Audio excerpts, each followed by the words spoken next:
Según el Banco Mundial, en las economías de mercado emergentes y en desarrollo, el 72% de las empresas, el 70% de los trabajadores y el 30% de la producción están dentro de la economía informal.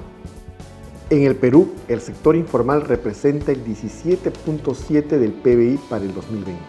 En el 2021, 1.8 millones de personas ingresaron a la informalidad, representando el 76.8% del total de la población ocupada. Para conversar al respecto, se encuentra con nosotros el economista Pablo Secada, quien cuenta con más de 25 años de experiencia en políticas públicas. Ocupó los cargos de jefe del Instituto Peruano de Economía, regidor de la Municipalidad de Lima y asesor del Congreso de la República. Y hoy nos acompaña en Perú Formal. Hoy hablemos de algo importante. En nuestro primer programa de Perú Formal nos visita el economista Pablo Secada. Con él debatiremos sobre la informalidad en el Perú y los países de la región. Bienvenido, Pablo. Gracias, Edson. Pablo, según el Banco Mundial nos señala que en los países de la región el 70% está compuesto por el sector informal.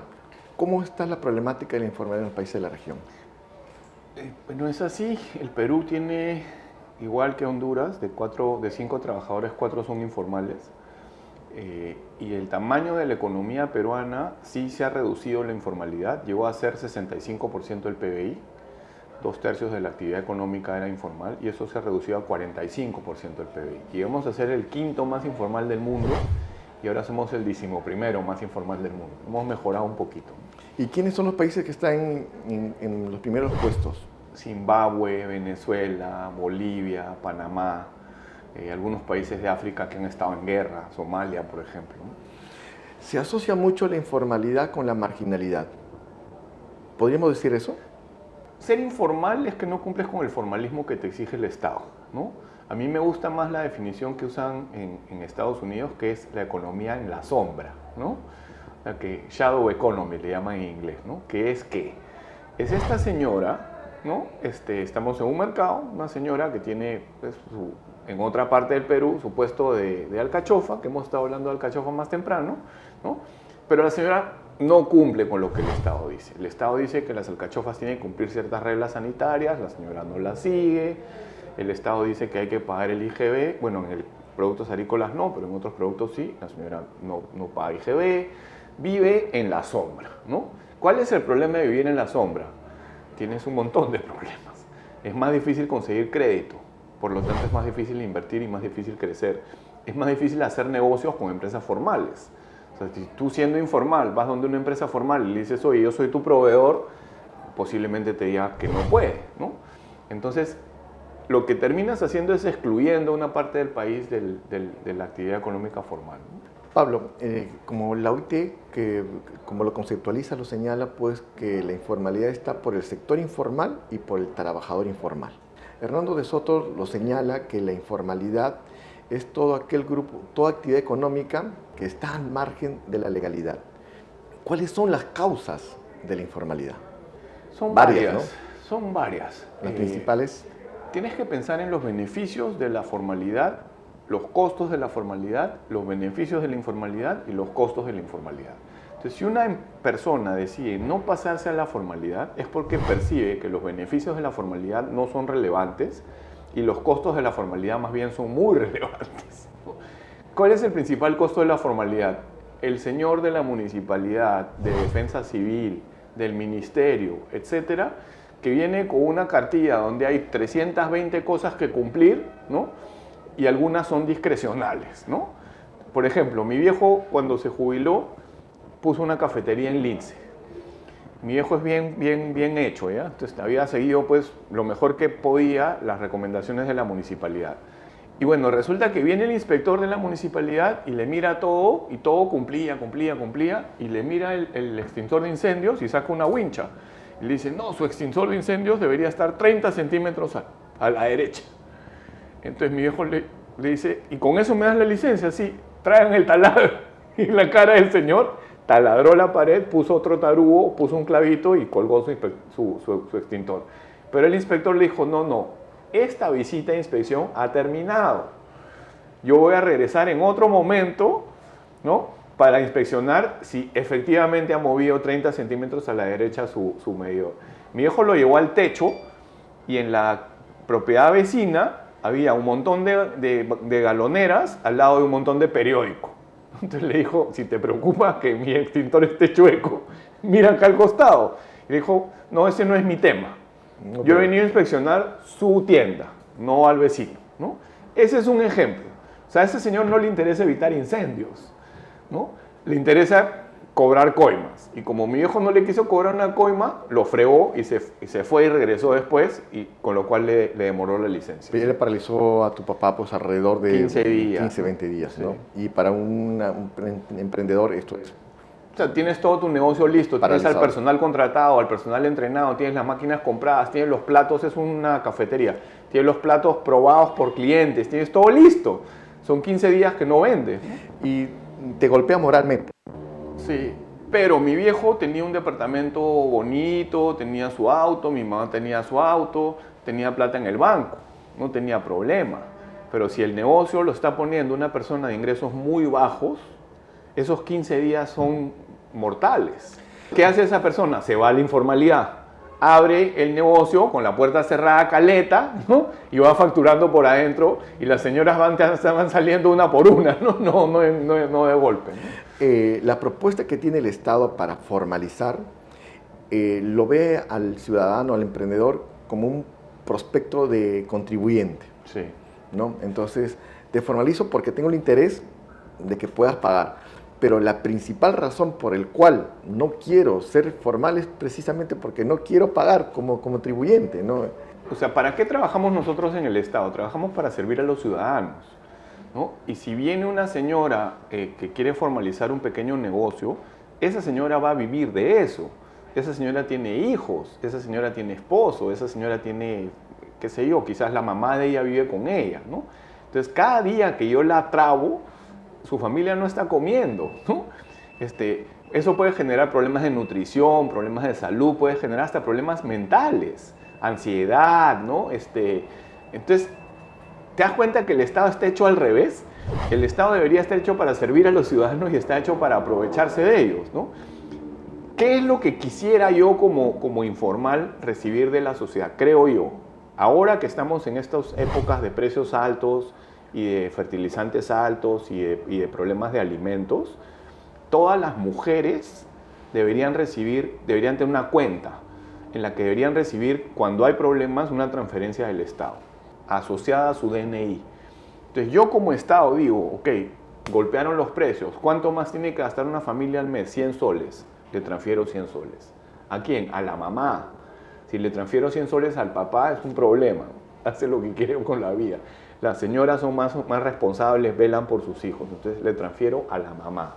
Eso se llama protección de ingresos. Si una persona se enferma, ahora tiene el SIS, pero si tiene que ir a un hospital del MINSA para que la curen, tiene que ir con una carpa y con una silla y con agua y comida, porque se va a demorar horas o días a que lo atiendan. Entonces, ¿tú qué quieres? Atención de salud. Está monstruo saber que tengo el SIS, pero ¿de qué me sirve el SIS si no me atiendes? ¿No? ¿Qué más quisiera? Más adelante pensión. ¿Qué más quisiera? Que cuando venga el señor de la municipalidad no me coimee. Y si el señor de la municipalidad hace el mínimo atisbo de coima, yo tengo un teléfono al que llamar, ¿no? O un WhatsApp al que escribir, que digo, señor tal, identificado como sea, me pidió plata y el señor se mete en un problema. Y no es así. Porque hay mucha discrecionalidad sobre una municipalidad contra otra para una licencia de funcionamiento, ¿no? Son los requisitos. Que no debería haber. El TUPA que señala los requisitos para una licencia varía de municipalidad. Sí, lo que nosotros hicimos cuando estuvimos en el MEF es que hicimos un sistema de TUPA. O sea, tú entrabas a un sistema de computación, ¿no? Y decías, bueno, ya sabían de qué distrito eras porque te habías identificado, sabías qué cargo tenías, ¿no? Y tú decías, ok, ¿qué quiero? Licencia para instalación de gas, por ejemplo. Y estos son los requisitos. Y te salía lo que es. A cada municipio se le ocurre que la licencia para instalación de gas es distinta. Si ustedes quisieran hacer otro mercado en otra parte de Lima, te apuesto que las reglas serían completamente diferentes. Que no es la misma ciudad, no somos las mismas personas. Entonces, ¿por qué cambian las cosas? Cambian las cosas porque a algún genio se le ocurrió poner 4 cosas distintas, pero realmente ¿para qué la cambian? Para coimear. Para coimear. Y los efectos de la informalidad, Pablo, en la economía son determinantes fuertes, Son preocupantes. brutales, porque la productividad de una persona formal es muchas veces más que la productividad de una persona informal, ¿no? Y las personas informales son mucho más vulnerables, ¿no? Lo estamos viendo justo ahora, ¿no? Con este choque de precios internacional. Hay niños hoy que no están comiendo. Entonces la mamá lo está mandando al colegio con su tecito, ¿no? Si el niñito está en primaria, come en Jaliwarma una ración o dos. Si el niñito está en secundaria, no está comiendo, porque Jaliwarma no le da comida, ¿no? El INE señala pues, que alrededor del 72% de los trabajadores están en el sector informal y no gozan de los beneficios que acabas de mencionar. ¿Y qué propuesta debería hacer el Estado al respecto? Tienes que hacer varias cosas a la vez. En mi opinión, lo primero que tienes que hacer es darles beneficios a los formales, para que los informales decidan pasarse a la formalidad, ¿no? Te decía esto del esquema de protección de ingresos, que debería ser universal, de la mejora en la atención de salud, que también debería ser universal. Tú no deberías ir a un hospital, tú deberías ir a un centro de salud primario. Hay tantas cosas por cambiar. Y en los países de la región, ¿cuál de ellos ha tenido una mejor política pública para combatir la informalidad? Las políticas públicas bien hechas te las tienes que buscar normalmente en Chile, en Uruguay. Han habido algunas cosas bien hechas en Brasil, algunas cosas bien hechas en Argentina, pero ahora Argentina es un desastre, ¿no? Claro. En El Salvador se han hecho cosas buenas en el pasado. Panamá también. En Costa Rica, en Panamá, ¿no? En el Perú hay gente que sabe bastante. Lamentablemente la gente que es buena a veces pasa por el Estado y se va y lo que hizo no queda, ¿no? Entonces acá había gente que era líder en formalización, ¿no? Y esa gente entró y se fue y las políticas cambiaron. Cuando hablamos de este tema de la informalidad y vemos pues que es un tema, un problema social muy importante, pero no atendido por el Estado, ¿debería haber un ministerio de formalización? Sí, o sea, las desventajas competitivas del Perú son calidad institucional, educación, salud, infraestructura e innovación. Yo añadiría formalización. Y la formalización es transversal. Transversal, ¿no? Transporte, minería, vivienda. Claro. Entonces, debería ser, por ejemplo, eso que conversamos del sistema del TUPA, eso es al toque. Contratas una compañía de sistemas y te hace un sistema para hacer los TUPAs y se acabó la historia, ¿no? Y todos los municipios del Perú entran al sistema del TUPA y nadie puede cambiarlo, ¿no? Sistema de denuncia de funcionarios corruptos, también, bueno, ahora estaría sonando el teléfono todo el día, ¿no? Pero eso también debería ser una cosa que debería existir. Tú no tienes por qué aceptar que una persona venga acá y te pida plata, ¿no? Yo he pasado por el Estado algunas veces, pero siempre he trabajado en políticas públicas, ¿no? Te enteras de la cantidad de corrupción que hay, de la cantidad de coimas que hay, es una cosa espantosa. Entonces, por eso estamos fregados. Entonces, ¿cómo cambias eso? En mi opinión, lo cambias y ya. Y un día los alcaldes, el siguiente grupo de alcaldes a ser elegido, llega a la municipalidad y ya no tiene la piñata para tirarle palazos y robar, ¿no? Me señalas mucho de las municipalidades. También tuve la experiencia de trabajar en las municipalidades y considero pues que el principal entidad que impide la informalidad está en las municipalidades. Ah, claro, 100%. Los ministerios también son bravos, pero no lo siente el ciudadano tanto como a la municipalidad, ¿no? Entonces, ¿cómo se consiguen estos cambios, ¿no? Ahorita tenemos un gobierno al que algunos quisieran sacar, ¿no? Y no es fácil hacerlo, ¿no? Yo creo que es más fácil mover a la gente por servicios mejores a mover a la gente para sacar un gobierno cuando la confianza en los otros políticos es baja, ¿no? Entonces, vamos por partes, ¿no? Llegará el momento en que volveremos a estar en el Congreso y tendremos la capacidad de hacer estas cosas, pero cuando se plantee una reforma para pasar infraestructura a un ministerio y quitársela a municipios, eso va a ser una guerra nuclear. Entonces hay que hacer marchas, pues. Hay que empezar con un piloto, ¿no? Con un municipio o con 2 municipios, y a esos señores hay que hacerles semejantes marchas, ¿no? Y así poco a poco, ¿no? Porque la informalidad siempre la vemos como un problema, pero también deberíamos pensar en la informalidad como una oportunidad. O sea, si tú a una persona que no tiene una protección de ingresos, que no tiene salud, que no puede comprar medicinas baratas, que su hijo va a un colegio de pésima calidad de educación, o a un instituto o a una universidad. Mira lo que han hecho con las universidades y los institutos, que han hecho una porquería cualquiera y le han llamado universidad o instituto, ¿no? Entonces, todas esas cosas son cosas que tienen que cambiar. ¿Por qué no cambian? Porque hay una mafia atrás. Siempre hay una mafia atrás, ¿no? O sea, yo cuando he trabajado en políticas públicas siempre buscaba contra quién me enfrento, ¿no? ¿Quién es el que... Los intereses ocultos. ¿Quién es el que lleva acá la bola? O sea, en el Ministerio de Economía te das cuenta que no pensaban así. O sea, la ley decía que hay que hacer A, los del ministerio se sentaban y proponían un decreto supremo para que A se concrete y pensaban que por arte de magia iba a ocurrir. No es así, ¿no? En un país tan informal, la informalidad se debe a que eso no es así, pues, ¿no? Entonces tú le decías, pero espérate, ¿contra quién nos enfrentamos, ¿no? ¿Y cómo opera? ¿Y quiénes son sus medios de prensa? ¿Y quiénes son sus congresistas? ¿Y quiénes son sus ministros? Porque a veces hasta ministros tienen, ¿no? Entonces los del ministerio decían, no, pero eso no es mi trabajo. Claro que es su trabajo, ¿no? Es justamente su trabajo. Hacer una ley cualquiera o un decreto, oye, tú me sientas en la mañana con un par de amigos míos y nos sacamos 5 leyes. Ese no es el punto, ¿no? El punto es que es viable esa ley o no, o enfrentas intereses que hacen que sea imposible, ¿no?